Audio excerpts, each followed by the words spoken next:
Tingin mo picture ko.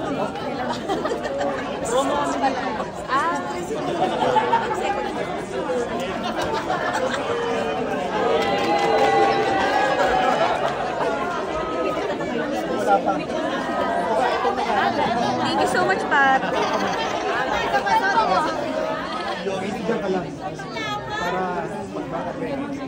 Okay, thank you. Thank you. Congratulations.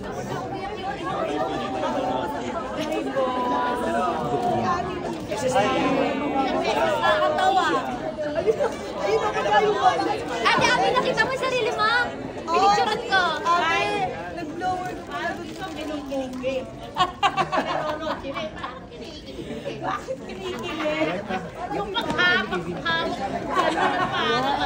Yan. Ako naman.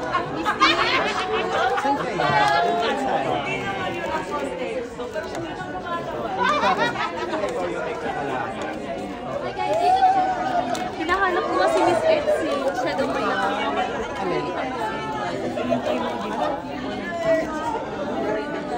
Hindi, pero ito. Thank you. Okay na. Ikaw makulit lang ako. Ikaw makulit lang. Tawagin ko lang si Miss Lulu. Miss Dage. Picture tayo dito. Picture tayo dito. Kinikilig kay Alexia. Where's si Mark? It should be modernized again and it should be brought back up. Kasi sobrang ganda ng movie na to.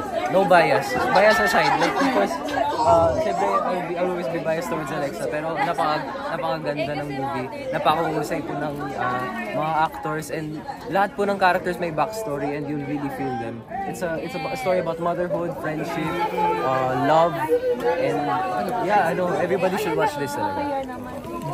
Do you see yourself doing like family drama in the future? Oo naman po, yeah. Family dramas are something I always wanted to do. And I had a glimpse of it nung Pira-Pira sa Paraiso, pero medyo intense na family drama yun. Pero siguro yung medyo soft na family drama, something like this, where it's related with kids, related with mothers and fathers. I think I'd love to explore that. This is your first time also to watch the film in full? Oh, but it's my first time to watch the movie. Okay. What's your impression of the movie? You said earlier, but if you could describe it like in one word, probably. In one word, there's so many words, pero heartwarming. Heartwarming talaga yung film na to. So, thank you. Thank you.